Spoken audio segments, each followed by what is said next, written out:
Just picked up a new project. What have I done?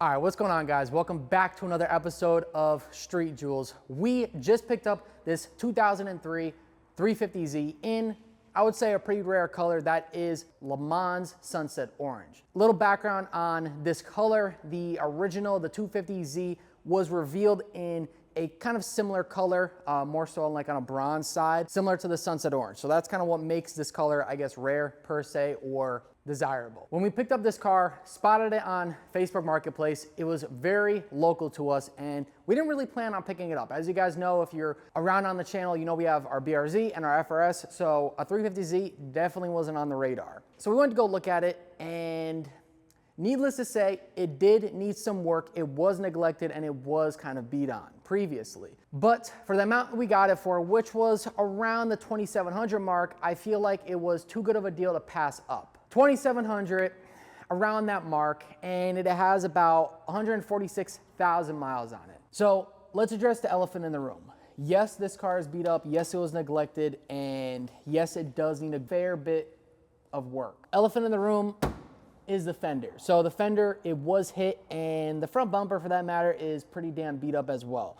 So there's no repairing this fender at all. So if you're looking at this fender, you're like, you know, if you don't have the knowledge of what goes into repairing something like this, some kind of damage, then you might look at this Z for the amount of money that we got it for and say, you might walk away.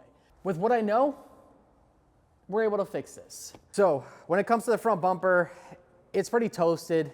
For starters, feels like a really cheap Z badge here. And the whole front bumper is absolutely torched. I mean, like, I don't even know what the hell happened. It's like all banged up. The tow hook was used at some point, probably because the car stopped running and the guy had to tow it. It's not back there. This piece that goes there is not there anymore. So we have to obviously find that. That's a small thing, but when it comes to the front end, the integrity of the front end, because it was hit, first things first, when you're going to look at a car, if you see mismatched body panels or different colors on the car, then that's an indicator that something was replaced. So one thing that we had to look at was the front frame, the front side of the frame and the subframe, to make sure any of that wasn't damaged. Because if it is damaged, that is work that I don't want to do. If you have a place that does that kind of work, then sure, you might see worth in that value, but the frame was good and the subframe was good. So we bought it.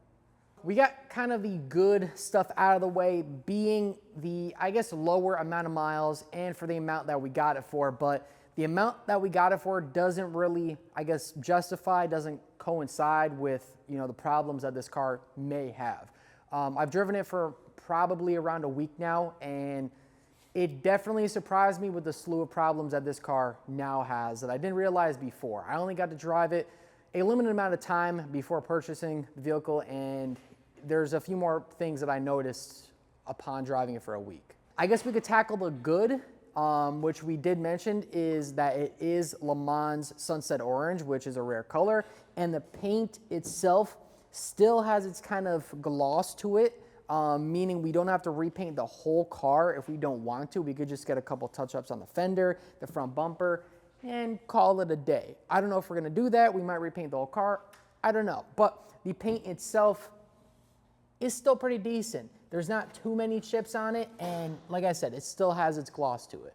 It looks like the guy had a hood bra on it at some point too. You look at it against the light bar over on the left side here. Yeah. You can see it. When it comes to everything on this car, it's pretty damn stock. I guess that's another good thing about it, is that it's stock, and that's mainly what somebody's looking for. When you're looking for one of these cars, it's stock, so you can modify it yourself, because when you're picking up a car or a build, well, you want to build it. You obviously don't want to pick up a pre-built build. I did forget to mention that this is a touring trim. So we did get 18-inch wheels on it and they look pretty good. They made some nice wheels for this the touring model. So there are a few things that are still salvageable on this 350Z, but does that make it worth it? Or, I mean, is it a junkyard 350Z? One of the nice things about it that I did notice upon looking at the car was that it had a new rear subframe. And my guess is that they decided to replace that rear subframe because it was probably rotting away. Although underneath this car, which I'll show you guys here soon, the underbody is pretty damn clean for 2003, and we're in the Northeast, we're in Connecticut. So the underbody was clean, and that's more or less what sold me a little more on the car, I guess, per se. And what's common on the 350Zs is the rear subframe rotting away. So there is something that I do want to show you guys, which is probably the worst thing about this car. So it's got to be that guy right there. That's a pretty hefty rust spot. You guys see it's kind of, it's eaten away at the rear quarter panel on the driver's side a fair bit, although it didn't eat all the way through it. So it's not too terrible. So that's probably one of the worst things about this 350Z is that big rust spot. Like I said, it didn't totally like rot away at the quarter panel, but either way, there's two options. Number one, it's replacing the whole quarter panel on this car, which if you guys know anything about replacing a quarter panel on a 350Z, it's not fun. And I definitely don't want to do that. So will we have to do that when the time comes where we have to assess that rust spot, which is not right now, but we will have to do that. Will we have to just replace the quarter panel? I hope not. Let me know down below if you think we'll have to do that, or could we just cut it out and maybe Bondo it up a little bit, repaint it, and call it there. So that's probably the worst part. Hopping over to the other quarter panel, unfortunately, it looks like it was hit in some fashion. What's weird is that the front fender is absolutely mangled, and then the passenger side door is fine. The paint is still same, basically. It's not like this door was resprayed. If it was resprayed pretty damn good, but it looks fine, meaning it wasn't replaced at some point. And then we come to the back and it looks like it was swiped. So maybe two different scenarios where it was hit in the front and then hit in the back. That's my only guess. But unfortunately, we have the rear bumper that was hit here. Paint took right off, and then the rear quarter panel, man, it has some nasty dents. Back here behind the gas tank, it has a nasty one by the tail light. Luckily, this thing, oh, hold on. I might have just found like something new with you guys. Yeah, this tail light is not supposed to be popping out like that. So that's cool. Like I said, just kind of going along with you guys here on the ride, on the journey. But yeah, so this quarter panel got hit right here. Tail light was probably banged up, mangled up. And then of course our gas tank, you know, I could probably open it if I tried hard enough, but I'm not going to. So we're gonna put it the way it was. But side swiped, and for whatever reason, they didn't decide to touch up the quarter panel. If you guys ever get swiped and your paint goes down to bare metal where there's no clear coat and no paint left over, this is what happens. Rust accumulates, and then your rear quarter panel is basically toasted at that point because it's rusted. So if you ever get swiped, or if it's ever down to bare metal, buy touch-up paint. It's so cheap. Like, it's like $20 to touch this up, get a coat of clear, and then that's it. You don't gotta worry about rust. So luckily, we bought this car and it has rust on both quarter panels. Why did I buy it? I don't know. But we also have the kind of bangs over here too. We have a couple of them. And then down this way, we have more rust. So luckily, if we act fast, we can sand that area down and sand away the rust and not really have to worry about it. More or less, it's not like detrimental to the quarter panel yet, and I don't want it to get to that point where it is. So that's what we're probably gonna do. I have not cleaned this car yet, and it is disgustingly filthy. I never keep my cars this dirty. It is bad, at least on the outside. But I wanted to keep it in this way so you guys could see how bad it is. And to see if it's worth even restoring this car. Restoring, I use that term lightly because it's not like it needs a full resto job, but it does need some love. It was neglected, I would say immensely, because not only is it absolutely toasted on the outside, unfortunately, it's pretty mangled on the inside, and it has a slew of mechanical problems. So I think we should jump on the inside. I don't know if like other Zs do this. I want to say maybe they do, but when you open the handle, when you see what's going on, so I gotta like that to get the door open.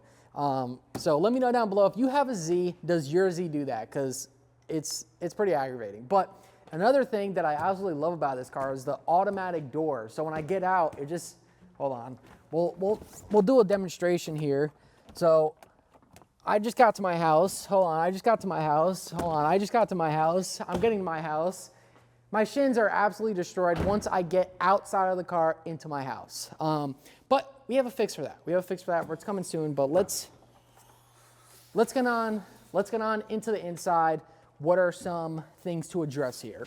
The door checks are notorious on this chassis to not hold up, similar to our FRS, the first gen that is. So pretty easy fix. We're gonna address that soon. But I guess first things first, while we're on the inside here, is gonna be this steering wheel. Obviously, it's not OEM, it's aftermarket.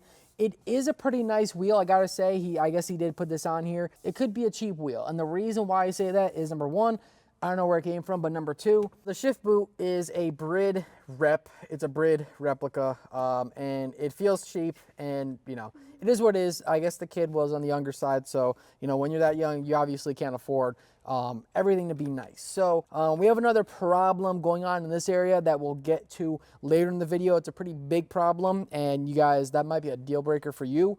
But while we're in here, we have a few other things to go over. Just the common problem with Z's is this kind of area that just always busted and broken. I didn't really know what he decided to do in here, but it's absolutely mangled, like it's cut up and you know, whatever. I guess to get this head unit on the inside, he wanted to come in through the top. I don't know. So we'll close that guy up.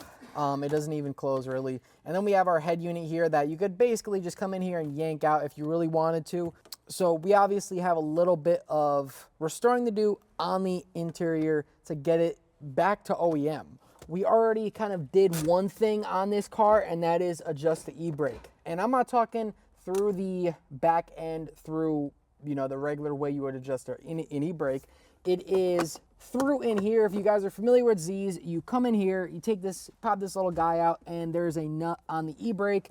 And you basically, all it does is it pulls on the e-brake cable, and it allows you to, you know, it allows the e-brake to e-brake a little more. We had to do that because we didn't have an e-brake, and I was tired of putting a rock at the wheels.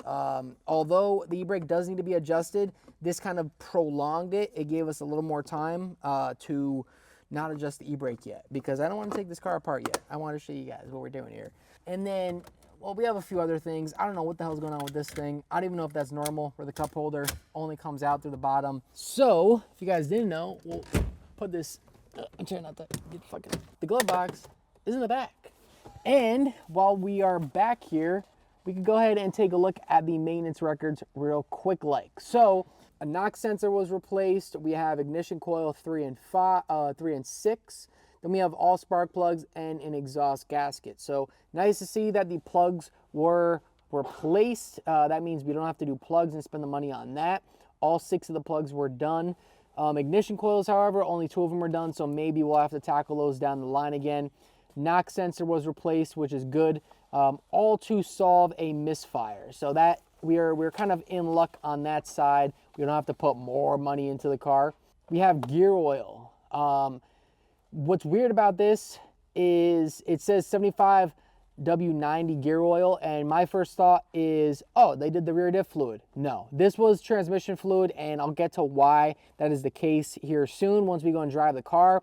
But the transmission, she's not doing so hot. Transmission in this car, if you guys know like an older Z, it's not doing so well. A little neat kind of thing that I found in here, which is pretty cool, was a very, very older receipt of an oil change. This was in 2005.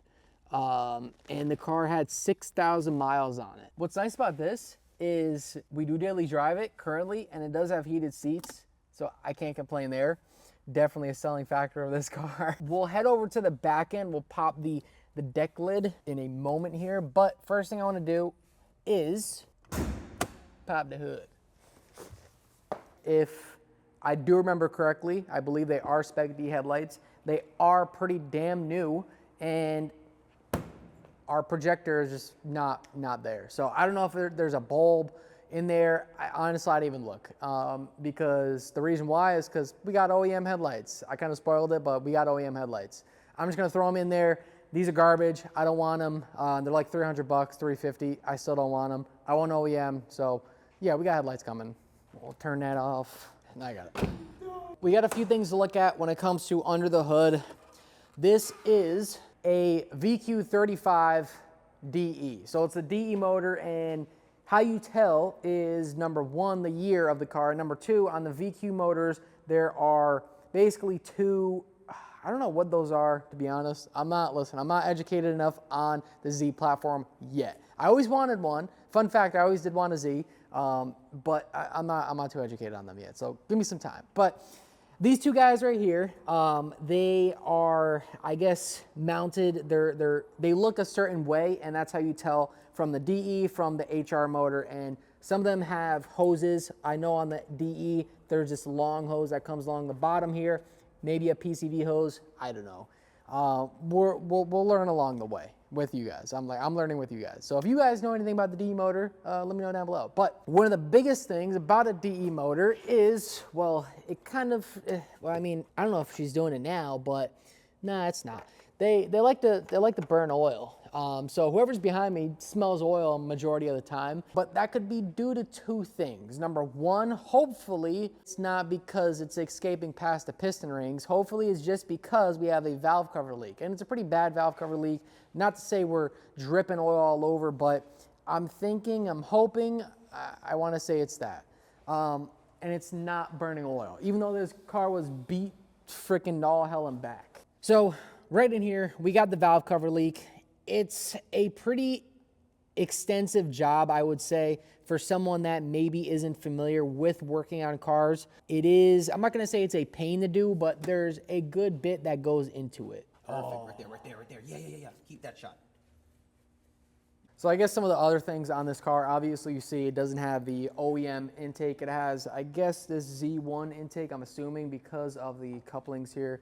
So we got that going on. I mean, nothing to really write home about. And then we have the OEM strut bar, which is pretty neat to have. The front frame of the car is not rotted away, which is nice to see for sure. Definitely a selling point of the car. There is a little bit of rust here and there, just a little rust spots, but it's pretty clean overall. We'll pop a look in here. We did end up doing the clutch fluid on the car, and that is because it was dirty. It was just dirty. So you guys will see that, but we ended up doing that. Also to see if it would help with the transmission problem. Spoiler, it didn't, which I kind of figured. I was seeing if they replaced the battery, so it does look like maybe it has a newer battery on it. And then, dude, this whole thing is not even clipped in. I mean, listen, it's like the small things, to be honest, because, you know, it's an easy replacement, but like I said, it's kind of a test to all the things we need to do on this car to get it back to, I guess, OEM fashion, and then be able to mod it. I mean, that's kind of the goal with this build, with this car, buying this car is, you know, it needs a lot of work done to it. And if you're looking for a 350Z, they are pretty old. You can get them for on the cheaper side these days, I guess. And I guess give it a few more years, you still might be able to get them for a decent price. So they are a good entry, you know, modifying car to build. And it's a fairly easy car to work on. The aftermarket support is there, so I can relate it to the BRZ and the 8.6 in that sense. It's a pretty fun car to drive, I gotta say. It doesn't hit the corners like the BRZ 8.6, but this is definitely a touring car. Like, this is a car that I hit the highway with, and I have a damn good time doing it. In the corners, I haven't hit it too hard yet, and that's partially because the tires on it are not up to Jewls spec. I definitely don't want to hit the corners with these tires. Also because it's cold out and these tires probably don't even warm up to the proper spec. So I'm not trying to lose the back end on this car and totally, absolutely destroy it before I even show you guys. We will, when summer hits, we are definitely going to hit this car up in the corners and see how she does as a corner car. A few other things, it needs a belt. It might need a pulley, it's squeaking. But upon doing the valve cover, we have an extensive job to do there to touch around because we have to take the plenum off. I can't tell, is it hot? Maybe not. We have to take the plenum off, which in other words is the intake manifold on these cars. And there's a few other things we want to replace while we're in there. You can do a plenum spacer in that area, which grants you a little more horsepower. Amongst, you have the PCV hose right here, which feels kind of new. And there's a PCV valve. You have the throttle body gasket. So there's a whole slew of things we can replace once we do the valve covers, which we will probably be doing. All right, so that's under the hood. We have a few suspension issues, not too many, but it's probably gonna need struts, which is no problem. We could throw coilovers on it, easy, one and done. Let's pop a look over to the rear hatch here. We got this little, antenna from Z1, which is pretty neat, I guess. We have a Megan Racing titanium exhaust. Not my first choice. I'm not too crazy about Megan Racing stuff, but I gotta say, it does sound pretty decent. Partially probably because it's titanium. So one thing I don't know if other Zs do this is the rear hatch. Like this, you just have to keep pressing the button, or you hold the button and you open it at the same time. If your Z does that, if you have a Z, let me know down below if that is a problem with these cars, or if I need to lube up the hatch, the latch of the hatch. Trying to see what's going on with the tail light. I don't know. We'll have to diagnose that. Let's take a look under the rear hatch here. We have ourselves probably my favorite thing about this car. A cat seems to made its way into our trunk.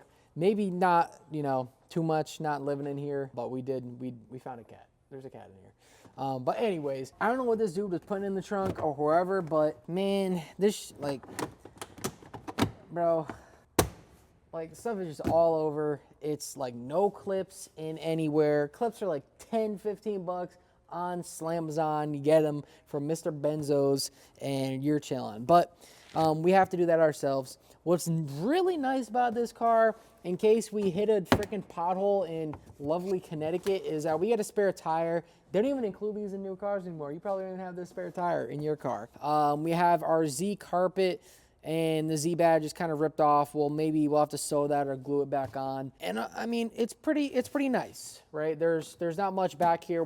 This is a strut bar, so it stabilizes the rear end. That's pretty neat. This is kind of flaking off. I don't know how we're gonna kind of restore that. Maybe swap it out with another one. I mean, there's no damage along the quarter panels if we're looking, along the hatch side, which is, I guess, on the nicer side. But the entirety of the trunk setup, when it comes to the plastic, is absolutely mangled. We're probably gonna have to replace the plastic because once it's scratched, you can't really get a scratch out. So we'll have to find a nicer Z, and that's just kind of the name of the game when it comes to old cars like these. I guess, I don't even know if they sell new, like if you get new all rear hatch panels.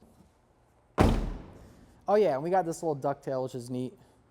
One thing I did forget to mention is the fact that it smells like dog in here. If you guys have ever owned an animal car or somewhere, a car that has a dog in it, you guys know how bad dog could smell inside of a car when it gets on the carpet? We're gonna have to kind of do a deep clean on the carpet because it smells pretty bad in here. Pull the seats out and steam clean the carpet to where we don't have to smell dog anymore. Nothing against dogs. I like driving my dog, but when it comes to a car like this, I would probably put like a blanket down or something. This way the dog doesn't like dog up the entirety of your car. So you guys kind of got the gist of the amount of work, the amount of labor, the amount of money that we need to put into this 2003 Le Mans Sunset Orange 350Z. I guess the big question is it going to be worth it at the end? Number one, with the restoration process of it, meaning all the maintenance that we have to do on it to get it to where we want it to be as a daily driver, mechanically sound and also looking the part. And then number two, after that, I mean, obviously we're gonna wanna build it, right? We're not just gonna restore it back to stock and then not build it, you know, throw wheels, coils on it, you know, maybe suspension parts. Eventually, a turbo would be cool. But the thing is, with the amount of work that needs to go into this car, for the price that we got it at, is it worth it? Is it worth doing all that to this car? If you're looking at a cleaner Z with this amount of miles, I mean, you're looking at spending a few more thousands. So, you know, if you're trying to get into building cars, this is the price point that you might be looking at, as well as the amount of labor that needs to go into the car. A lot of kids pick up these cars and they do beat on them, not knowing how to repair them after and how to diagnose the issues that arise when they do beat on them. That being said though, I don't want to write this car off yet. We did just pick it up and I'm pretty excited. I get excited when I drive this car. So I'm stoked to see where we could bring this car to on the channel. And you know, if you guys are stoked to kind of be along for the ride, whether that's the restoration process or the building of this car. But with that being said, I think it's time to take it for a drive.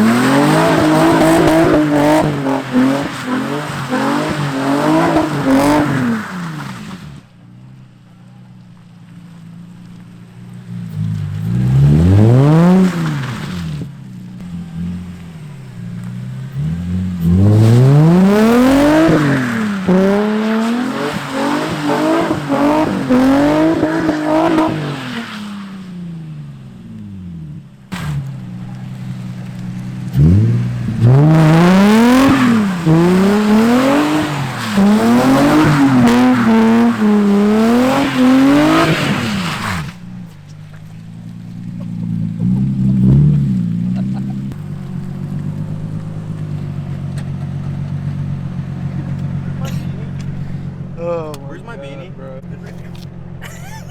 Just bring me home, bro. I want to go home, bro. Bring me home, bro. Please bring me home.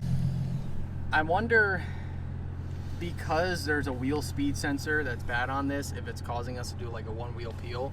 I'm pretty sure this comes with an LSD from factory, because it's a touring model, but I don't know. But she did good, I guess.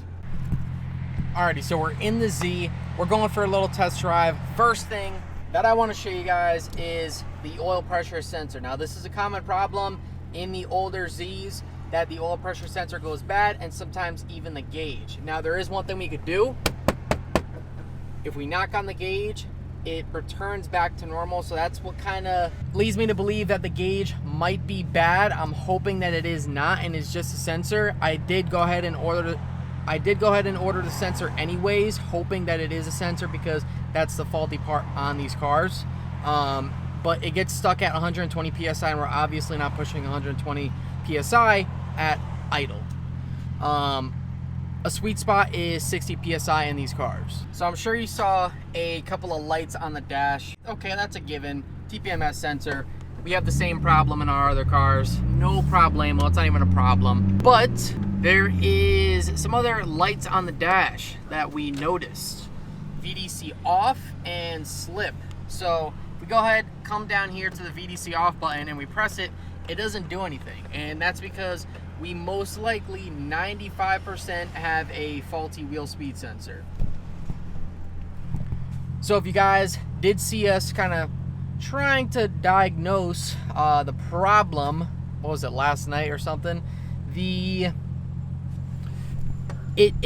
car felt like an open diff, and the reason being is this car has an LSD from the factory. It's also the Touring Edition. I don't know if the base model got an LSD or not for the older Zs, but this car does have an LSD, so we should have had no problem doing donuts. Zero problem doing donuts. And, well, hold on.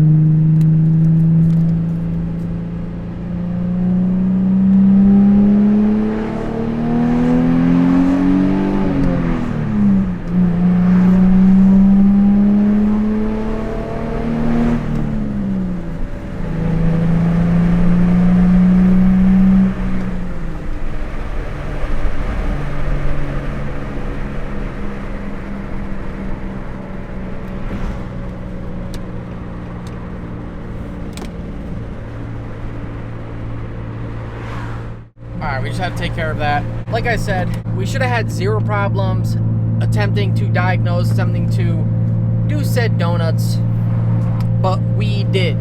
We kept gaining traction kind of at the end there when we were trying to transition to the next donut. So reason being is because, well, there's a bad wheel speed sensor. So easy fix. Which one is it?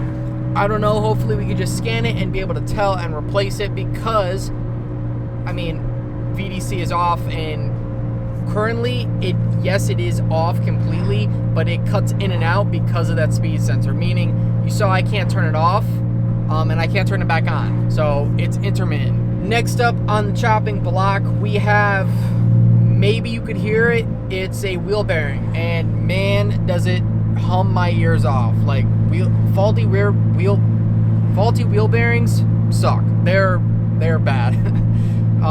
I've heard worse than this one, but ultimately they end up getting worse, and they're bearing the wheels, so it just they progressively get worse over time, and they sound louder, and it's just a humming noise. So luckily we do have an exhaust on this, and I can blast the radio, so I don't have to listen to it too hard.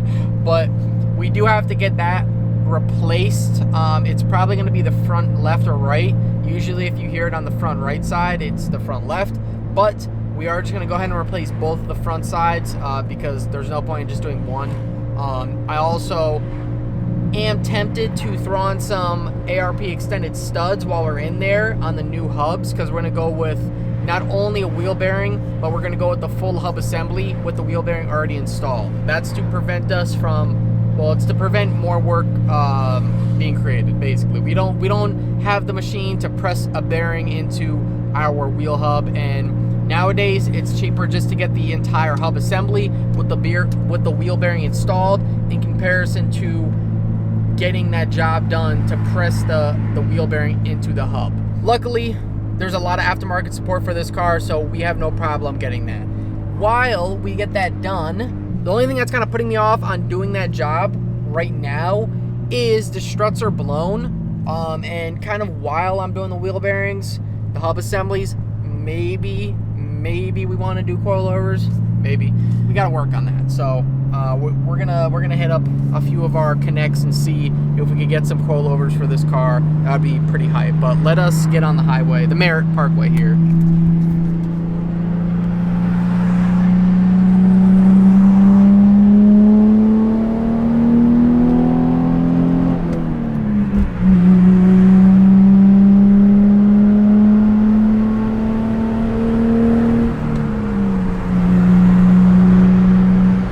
Back to my statement earlier on that this is quite literally the definition of a grand touring car, in that you get on the highway, that on-ramp is just a one-of-a-kind feeling with this car.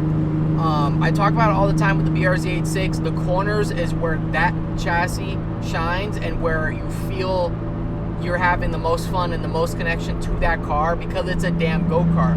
When it comes to the 350Z, what I've noticed, at least with this car, is the fun factor in, I guess, not only a straight line, you know, not like it's a drag car, but just like that, rolling through the gears and just going, I don't know, man. It's like, I guess this car would be very fun in the back roads, of course it would, but less on the twisties and more on the straightaways, if that makes sense.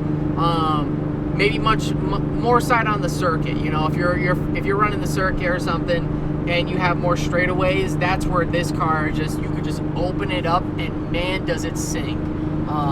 That's one of my favorite things about this car, is the way it sounds. A lot of people give these cars flack for the way they sound, but me personally, I love the way they sound when they have a proper exhaust.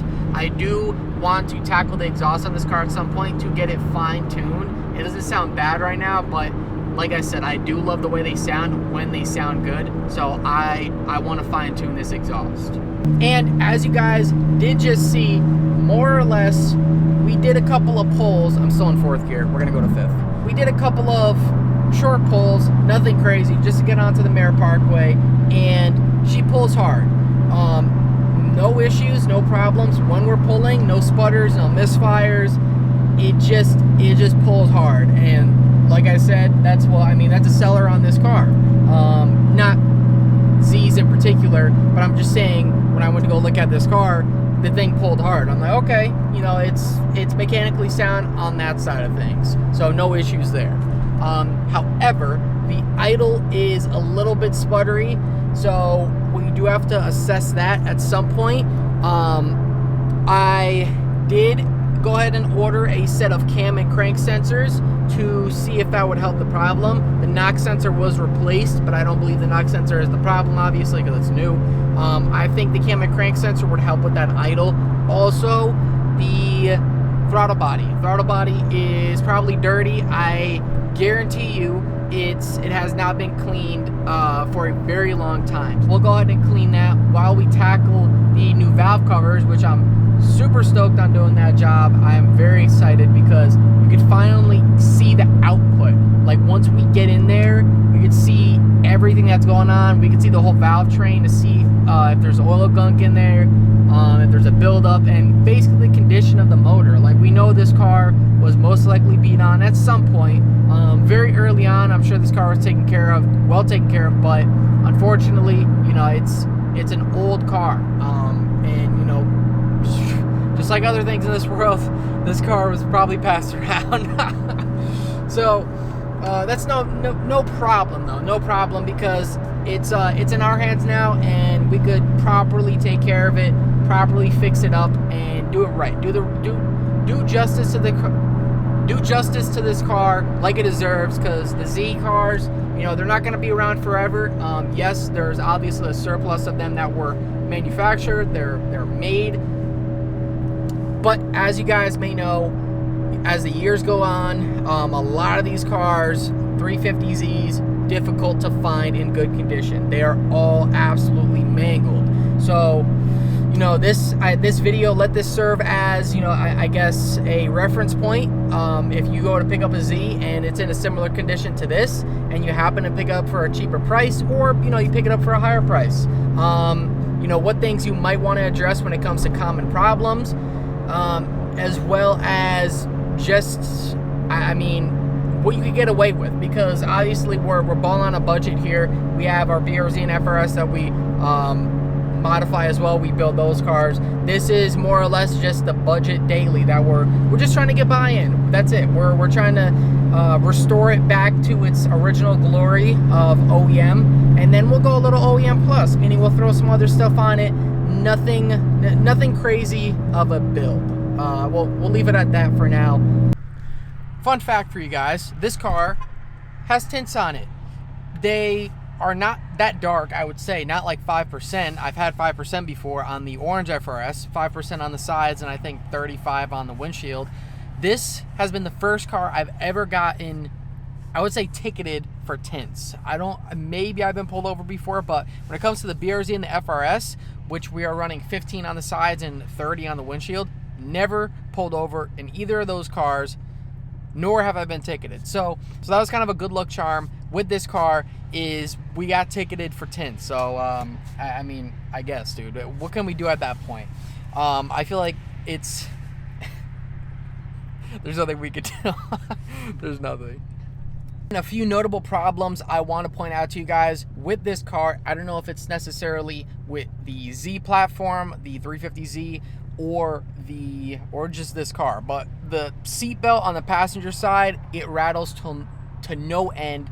All the time do I hear that damn seatbelt plopping the B pillar on this car. So that's one thing that kind of drives me crazy. We'll have to put some padding on the B pillar, or if there's, I guess, an actual fix, because like I said, I don't know if it's just for the Z33s or if it's just this car that the seatbelt's like loose or something. I haven't really looked at it. I don't really care about it, but it kind of drives me nuts.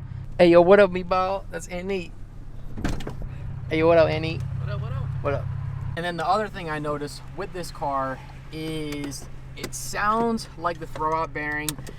So if we just play around with the clutch and go back and forth and, you know, kind of let it rattle, it'll basically rattle. That's what makes me think it's a throwout bearing, but it's no problem because the clutch on this car is still strong. It still feels good. And I think we have that problem with, I would say, the FRS maybe. I haven't driven it in a minute, but I think the throwout bearing likes to rattle on that car too.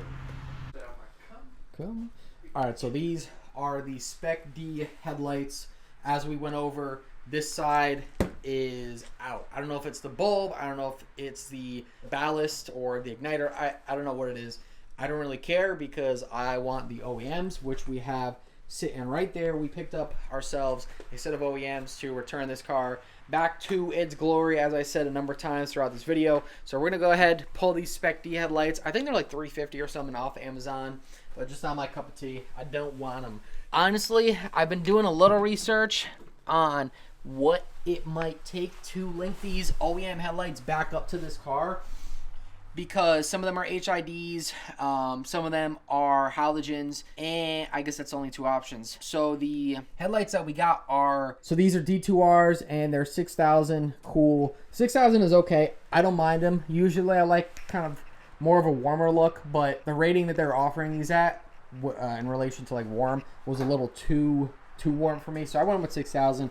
It's a nice happy medium, so we'll just run these for now. But I believe we should be good with these, the D2Rs. D2Rs for HIDs. That's what these OEM headlights take. I don't know what from what year, maybe like an 05 or something, but well, I'll throw up on screen the kind of resto process of getting these to look a little bit better.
I'm not entirely satisfied with how they look. There is still a little bit of clouding at the top there that you could see at an angle. However, they look a fair bit of better, I guess, for lack of term. They look better than they did before, and I just, at this point, this side is better. This left headlight looks a lot better than the right side. But yeah, it's gonna look better than these. Well, they're gonna be OEM. That's about it. And we're not gonna have like the Cyclops look anymore. So we will go ahead and paste these guys on. What else did I want to say about these? I forgot. Oh yeah, all the scratches. Kind of sucks, but these headlights are real scratched up. We got them for like $40 or something. So honestly, I can't complain. Just to have OEM headlights. Maybe down the road we will go ahead and sand them down with a harsher grit to kind of bring out the scratches. But you know, for now, it is better than nothing. Let's go ahead and throw these on the easy though. Yep. Bumper is off. We get to see all the hack job that was done to the front bumper. Front end of the car looks pretty fine and dandy when it comes to any damage, which is good. I mean, nothing was bolted in. I don't know what the hell is going on here. As expected with this car, but like I said, no problems when it comes to damages, which is good to see. And at this point, I mean, honestly, do we pop off the fender? Maybe. Maybe we'll pop off the fender. I don't know. I don't know what goes into unbolting this guy. I'm sure some of these guys, but look, I mean, none of this is bolted in. So maybe we pop this guy off and see if there's any, you know, kind of what's behind it. I don't know. We'll see. Well, let's get these headlights off. There's going to be a third bolt right in there, and then you have one towards the side over there, and then one on the top. We still have ours, and right there on the left side. Let us see the culprit. We just got the last bolt out. This side had like 4 bolts in. The other side had maybe 3. Oh, just the jank setup we got going on. We'll unclip it from the back.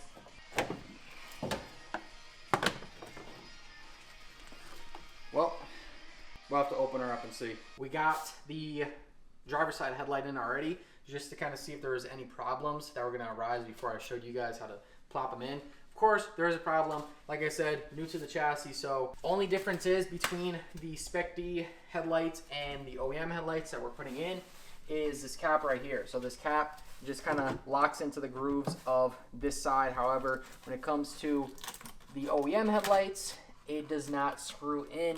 You need the gray cap that comes with the OEM headlights. Unfortunately, the kid that we got these off of did not include that cap.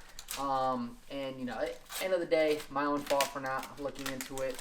I did try to see if there's anything I needed, but I didn't notice. So it is what it is. We will do a little bit of a jank setup when it comes to plopping this cap on in the meantime, because I'm not doing this again. I am not putting these old headlights back in. So luckily that side worked. So what that means is we could take our old ballast out here, and there's a little screw that's holding in the sensor of the igniter, which the igniter routes over to the headlight, the low beam headlight. So we'll go ahead, get this guy out of here. Get out of here, sir. What are you still doing? Ah, damn it. Oh, and of course this is corroded. Damn it. Hopefully the igniter is not bad. I'm hoping it is not, dude, really. Because that this honestly leads me to believe that the ballast corroded, and that's why I went out. I mean, you see all that corrosion there. So I had to see if we had anything here to clean the back of the ballast. This way it's not corroded. But fortunately we don't, so we're taking a gamble with installing this right now. Hopefully it is not faulty. This way we could still use it. I don't have anything to clean the prongs on the ballast, well, inside, for the sensor to plug in, and that's why I'm assuming that's maybe bad connection, but you can see this thing is pretty corroded. So all we can do right now is clean it up and hope for the best that it is not faulty, because if it is, then, well, we got bigger problems. Then we need to come back, do this all over again, and I don't want to do that. I want to do it once. Ideally, something like this happens and the ballast might be good, you have a chance. Take like a wire brush, clean, I guess, well, you can't really clean the connections, but just get all this corrosion like up and out of here. And then after that, you can spray the sensor with some dielectric grease. Not spray it, but it usually comes in like a lube packet, and you could put some on the connection there. So we don't have any of that, so we're just doing our best to clean it.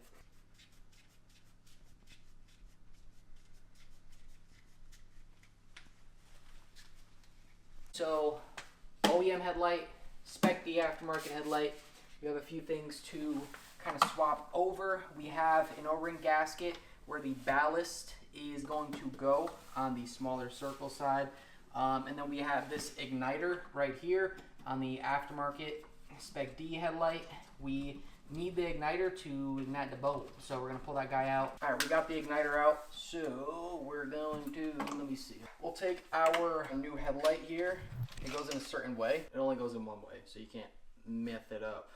So we'll plop that guy in. Take these guys, these prongs, and we'll lock in the headlight there so it doesn't fall out on us. And then we'll take our igniter and plop the sensor down to the other side. On the OEM headlights, it's much easier to get this guy to the other side because there's more room, like that. And then boom, boom, like that. And then I think this is a ground cable right here, so we're just gonna plop that guy on the igniter. That's where it goes. You want to hit all these sensors with some kind of dielectric grease if you have obviously an older Z. just because they're all bad. I'm not bad, but they're all gunked up. I mean, I just blew in there and I got a mouthful of something. I don't even know. We got the ballast. Hopefully, don't forget to put your O-ring in before you do this, or else you're gonna have to redo it. But O-ring around here, we'll plug this guy, this bad puppet in. That's that. And then you have this little groove here. So you have a little screw, this screw. We take this, we'll plop her in. Try our best not to drop it in the headlight, because if we do, it's gone forever. Yeah, this side is definitely toast something. I mean, with the aftermarket headlights, it's, you know, it's really a gamble, because obviously something was shorted out in here and it caused problems. So hopefully, I'm praying, please, no problems with this, no problems. That's what I'm hoping for. And time will tell. We'll get this guy on.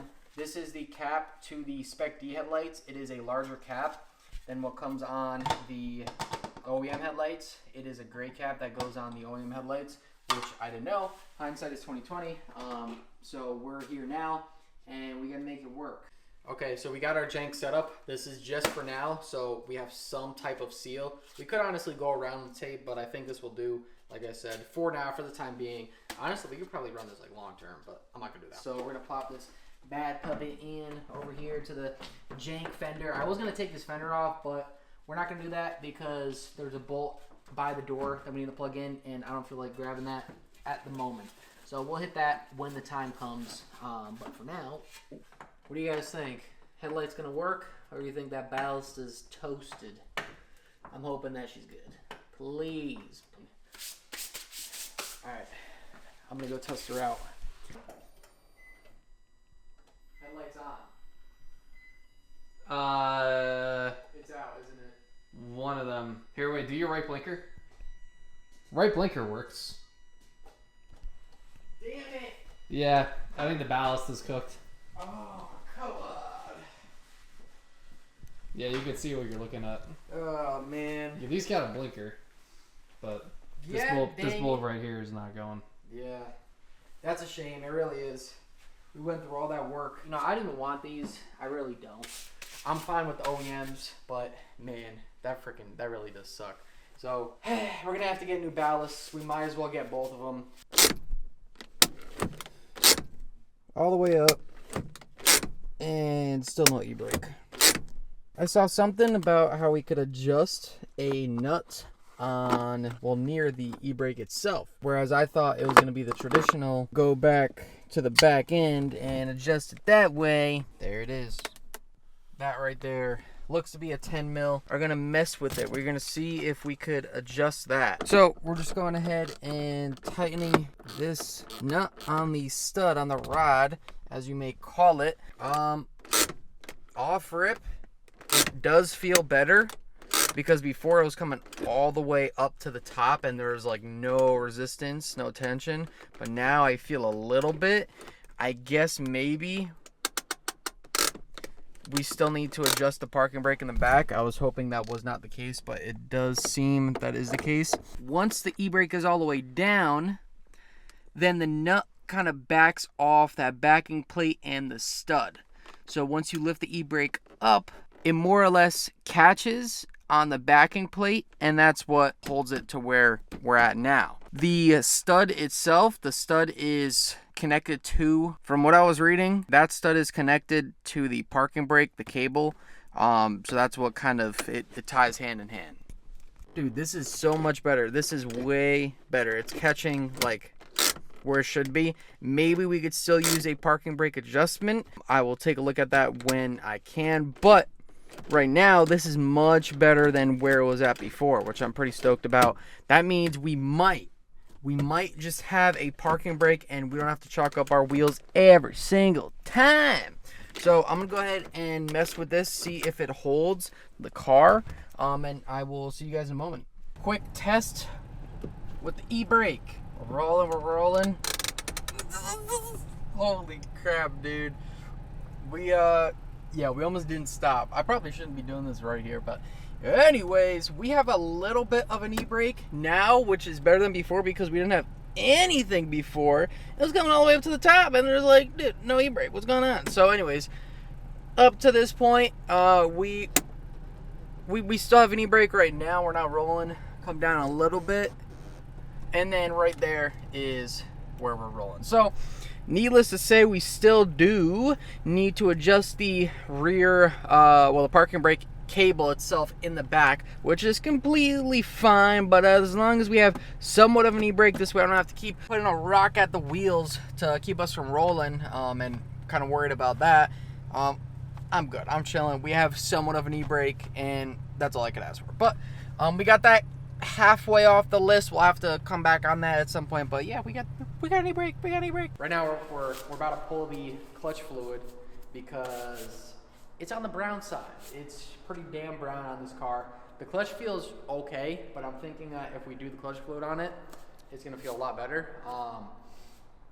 So yeah, why not? Why not do it, right? Why not? Let me see. Pop the top on the convertible box. Boom. So obviously, clutch fluid is supposed to be clear with a tint of yellow. Yeah, that's definitely not yellow. I don't know when the last time that even saw the color yellow. So it's brown. So what we're gonna do is, well, speaking of that, let me see that. Okay, so the brake fluid was done.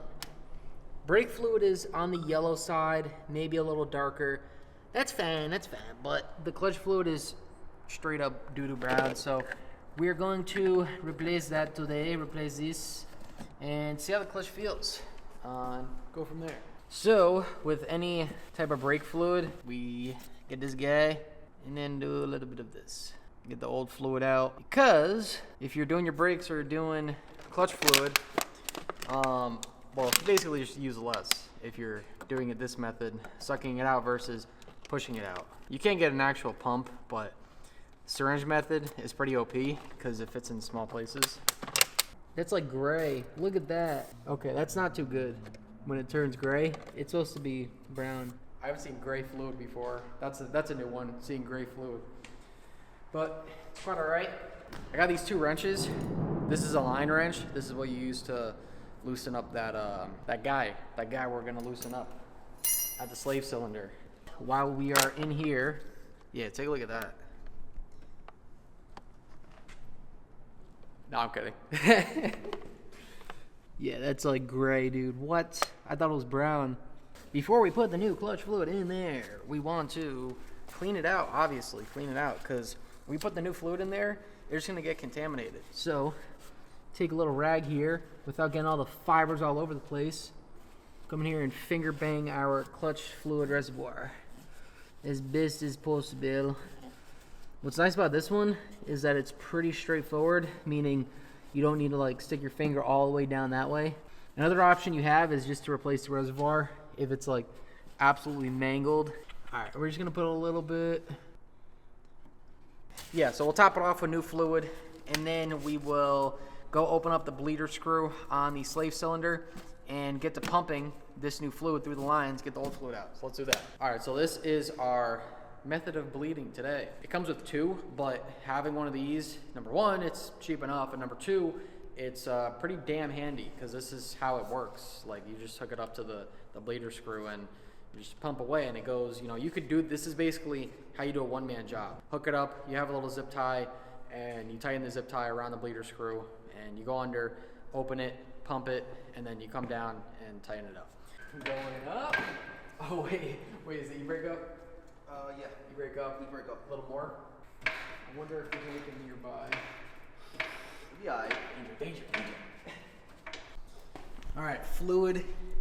Looks like how it should be. So, clutch pedal feels pretty firm, and it feels firm. Whereas before, it's a little on the soft side. You can definitely feel that the fluid was no good. That's why I kind of checked it initially, but it's a lot more firm. So we're good.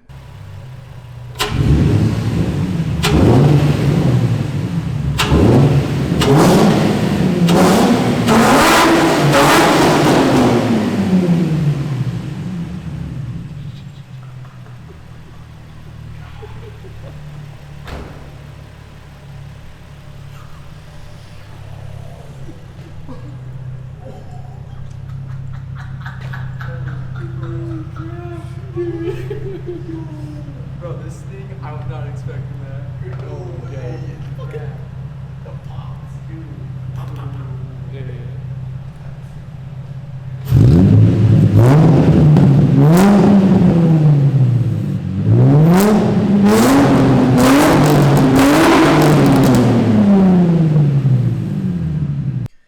Alrighty, so we have our red shift boot here. That is a Brid replica. That is my guess because of the way it feels. We're going to go ahead and swap it out with our brand new CZP leather shift boot from CZP, a brand that I'm getting to know with the Z platform, but it feels pretty damn nice. I like that. And one thing that we're gonna have to do, if you guys don't know, if you don't know about Z's, is that they come with like these little slits at the bottom here to clip into the shifter bezel.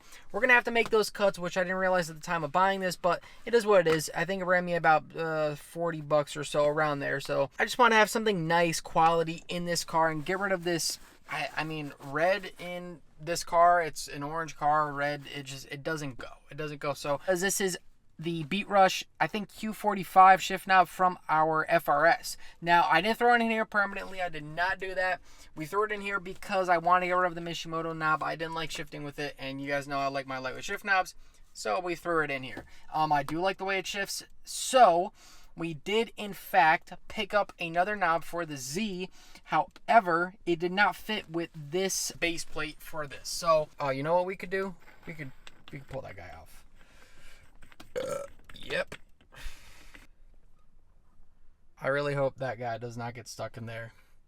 Usually it's supposed to stay on there. I do not want to ruin that shift knob. Even though it's not like a crazy, like it's still obtainable. You could still get it, but man, I really do be liking that one. All right, let's see how else we could do this. Yeah, usually there's like a locking nut, but instead, I guess with this Mishimoto kit, it comes with this whole cone thing, which I'm not too fond of. Well, maybe for other shift knobs, but not for what we're doing. How do we do this? Oh, would you look at that? Easy. Very easy in this car. We got the little mice nest down there. Just kidding. That's how the car comes. Don't worry. Oh, man, the urge to get in there and clean this thing. Holy crap. Yeah, she's a little dirty. We'll have to revisit this area again. We're going to go ahead and bring this inside. This way we get some better lighting and take this thing apart and throw in our new leather boot.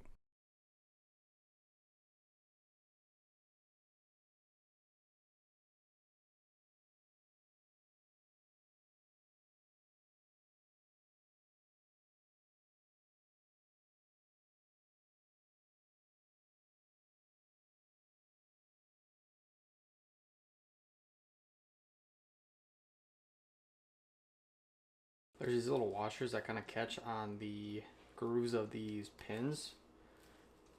Haven't really figured out how to pop them off. I've just been kind of doing that.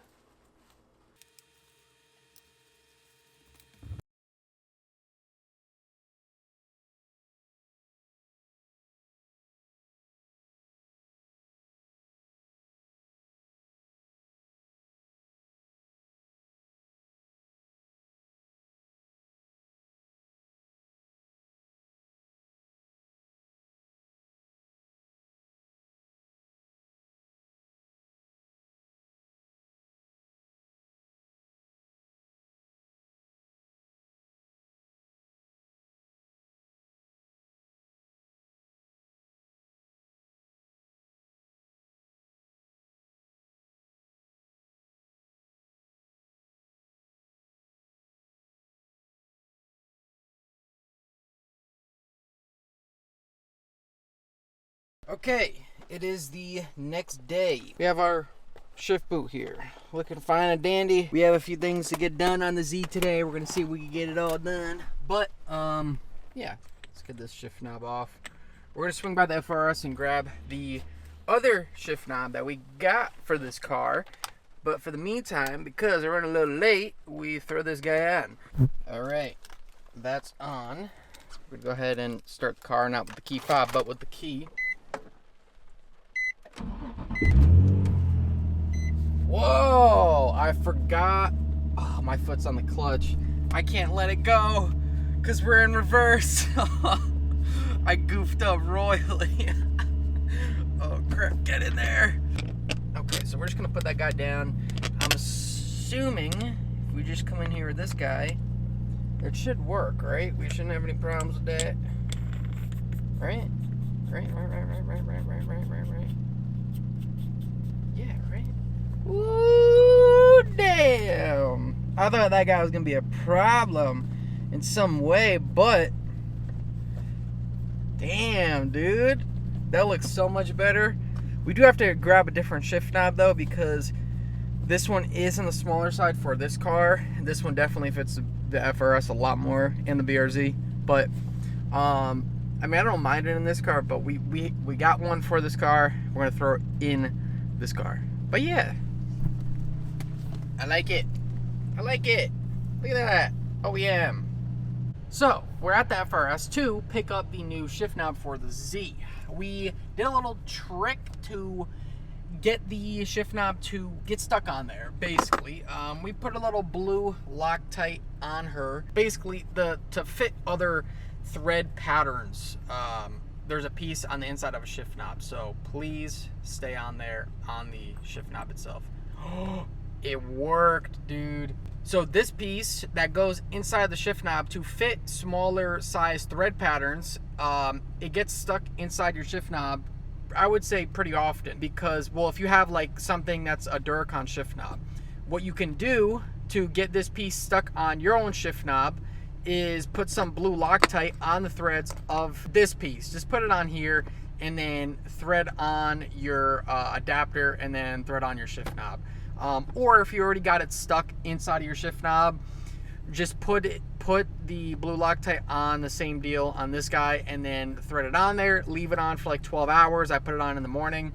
Now we're here later in the evening and boom, it came off. So it worked. But let us go take a look at our FRS and see what shift knob we got for the Z and return our Beat Rush shift knob back where it came from.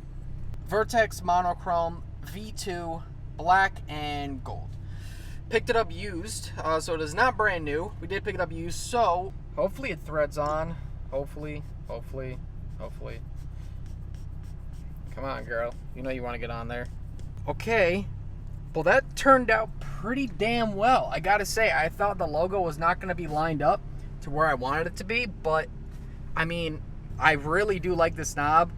It's for cars that have a reverse lockout like that. Yeah, I'm stoked to have this knob in the Z. Fits well too. It's got the gold, and you know, we got the orange going on. We got the orange. Anyways, let's get out of here. Yo, we're fixing our 350Z door checks today because, as you guys may know, door checks on the 350Z also suck like our FRS.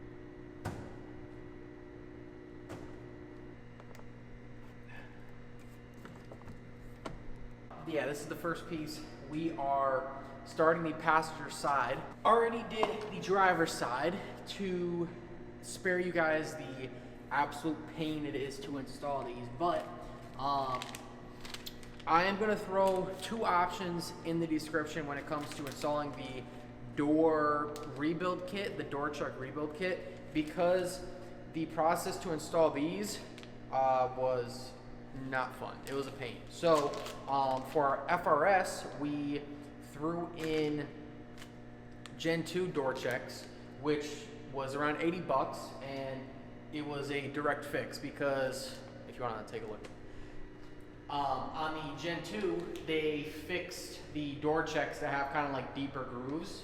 And then the Gen 1s, like FRS, BRZ, they had not very good grooves in the door check. So that's why those had the same problem like on the Z. So basically I'm going to show you guys kind of how these go, but more or less there's like these two little, I guess, bracket things here, and then the bushings, the rubber bushings, go on top. And these actually exist within the door checks themselves, but these are just replacement parts. But fitting these inside of the door checks is a pain. Like, it takes way too long, and it's like they're very, very stiff. So the way we're gonna do it that we did on the other side was we just used some engine oil, some lube to kind of force it in. But like I said, the time and effort to do this is not really explained in other videos that I've seen. So honestly, I'd rather spend like the extra, what, 30, 40 bucks on brand new door checks from, I don't know, like a GTR. I think that's what the guys go with for these cars. So like I said, I'll leave it down below in the description. This way you guys are able to replace the door checks on your Z or fix them, because it is a problem, obviously. They are older cars. So most likely, if you pick up a Z, it's gonna have the doors all the time hitting your shins. So yeah, let's jump into taking the door card off. My first time taking the passenger side off. So pop this leather piece off here, this panel, and then I think this guy is a problem. There we go. All right, we needed an extension to get on the inside of here to get these bolts out.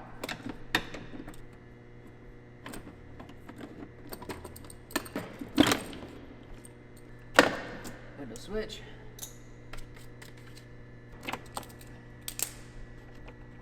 Okay, hopefully now we could take this off. Right? Maybe? No? I ain't surprised. I am not surprised. If it ain't one thing, it's the next.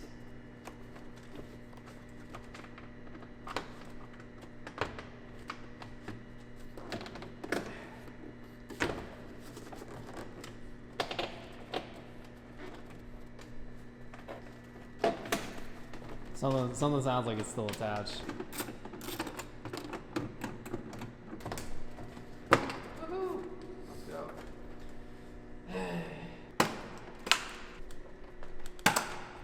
Now, we have to take this guy off. Take the speaker. Okay, clip is breaking, so we're not going to do that. We're just going to leave it just like that. To here. Come on. And there she is. Time to have a fun time with this. Okay, so helpful tools. This tool, I don't know what this is, to be honest. I don't know what kind of tool this is called, but you're gonna want one of these. This is gonna make it a lot easier. Some needle nose pliers, and I think that's it, to be honest. But this thing definitely comes in handy, like, for this job. If you decide to go with the rebuild kit, which I don't know if I'm going to recommend after doing this job, but there's going to be these little tabs holding this mechanism together. You're going to want to bend them back. This way it comes apart, like so. This is the easy part, bending them back. Boom, comes apart, like that. And then on the inside, we have our old bushings. And obviously there's a little play. So this is supposed to be sturdy in here, but you can see there's a little bit of play. So I think we can get these guys out. Oh, look at that. We literally just slid. We slid it and the bottom one came out. Boom. And then, boom. So if you see how these were installed, they're installed like that, and I mean, these aren't the worst. Our passenger side door wasn't like slamming all the time, but we'll compare them to the new ones. They're like Legos. This is how they go in the door check. This is what we are working with here. These are the rebuild kit, and then this is the factory one. So obviously you see the difference in bushings, and as to why it might be very difficult to fit this size into that piece, because these are worn down, these bushings, and that's why it's not sliding properly, or the door might be closing, and this goes for other door checks as well. However, it's a pain to squeeze these into that door check, especially when you're doing it by hand and you don't have the proper tools to do so. Luckily for us, we don't have the proper tools either, so we're gonna have to do it, well, with some engine oil, and that's exactly what we're doing. So we have our dipstick here. we're gonna plop that guy out. I think we have some leftover lube. Yes, yeah we do. Because we just did the other side. Like I said, you guys got to see the second half because the first half was a lot of F-bombs and a lot of other words that you probably don't want to hear. Multiple F-bombs, different F-bombs. So we got a little engine oil lube, the best kind. And yo, I do want to ask you guys, if you do have a Z, what is the method to the madness of picking out your dipstick, your oil dipstick? Like, how do you pick that thing out and just not? It's one of the most difficult tasks of this car is pulling the dipstick on it. But anyways, let's try to do this real quick. I don't even know if we can, to be honest. We're gonna attempt it just so you guys see how much of a pain this is, and we'll go from there because it definitely still wasn't easy with the lube. You guys see the dilemma we're facing here? So that is the dilemma, but that's also how the door checks go. So like that, and then that guy on top right there. But what we're gonna do, how we did on the other side, is we slide this guy kind of forward onto these smaller hinges here, or these grooves, like so. And then it kind of gives us a little more room to work with the Legos and plop them in. So we're gonna go ahead and do that, and I'll see you guys once we get that all in. So I have it locked in right now, but I don't want it to kind of pop out, but took some engine oil lube and put it along kind of the grooves, not the grooves, but the sides of where it needs to go in, like on the inside of this piece here. If you put it along the perimeter of this on the inside, then these guys are a lot easier to get in. So that's what I would recommend to do. After that, just pull this guy down. This way they don't pop out on you accidentally. And then from there, we could take our needle nose pliers and kind of put one through the hole here and see if we could do this. Close them up a little bit.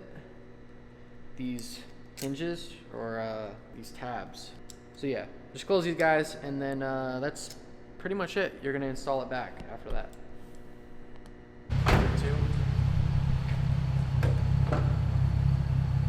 And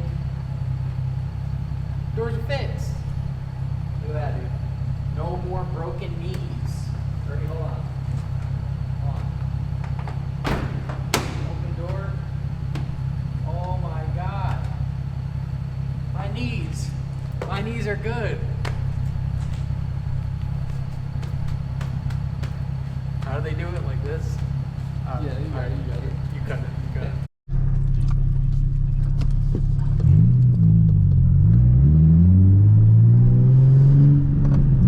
Oh man, think we're rolling. All right, so we're on our private road here. Some bikers have made their way to our private road today. I tried to get ahead of them, but I could not. But we're gonna do a little, I would say hot lap, but I mean, ideally, realistically, this is probably a shakedown lap because there's a lot of different contenders, a lot of factors. Number one, alignment is off. Number two, tires are shot. What else? Transmission grinds. So we have a few different factors that are working against us, and of course the obvious up ahead. But we're gonna see what time we could do with this car. Little spoiler, I already ran this car a few times, like a handful, not even 5 times, but just to see what numbers this would hit in comparison to our BRZ and FRS. It does pretty good. It does pretty, wait, you know what? I don't want to spoil it. Cut that out. We're not spoiling it. I almost gave it away, but we'll see how well this car performs with a little shakedown lap. So, yeah, let's do that.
wasn't too bad for this car.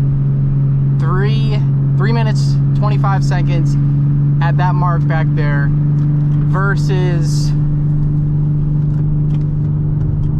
I guess, I mean, our FRS probably, I haven't ran that car in a minute. I don't know, like 340. I forgot our numbers on that car. The BRZ is 330. So my guess, this car, if we were to boost it around that corner, come around, we're looking. All right, we're back for round 2. Private road is a little more on the clear side currently. All right, I think it's time. We gotta put this car to the test.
don't seem right. There's no way. Dude, I'm confused. I am puzzled. What? That don't make a goddamn sense. Ah, 325. No. I don't get that. I'm very confused right now. We're gonna have to run the FRS and the BRZ and gather our times here because something ain't right. 325 in this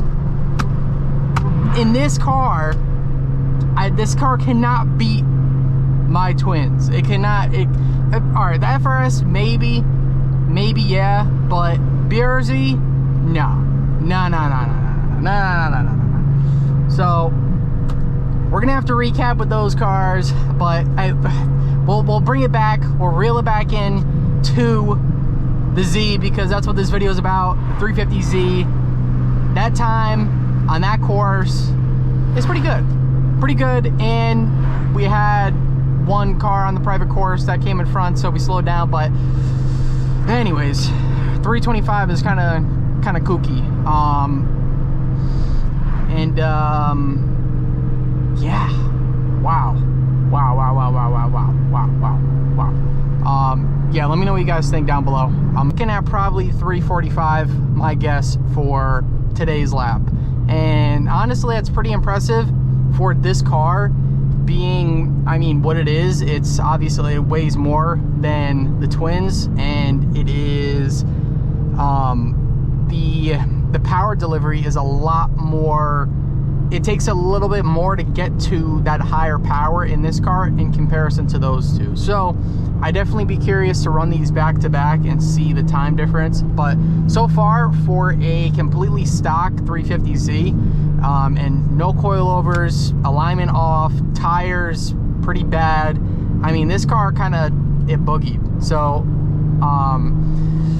yeah, I mean, it doesn't, I'll say this, it doesn't impress me like the twins, I'll say that, because those cars, every time I hop in them and run the back road like this, goddamn, dude, it makes me fall in love with those cars again and again, time and time again, over and over again. This car, I do like it. I do like the Z, but I think we could start with maybe coilovers and see if that takes us to a different level when it comes to the cornering, because I could go into a corner a lot more confidently with the twins in comparison to this.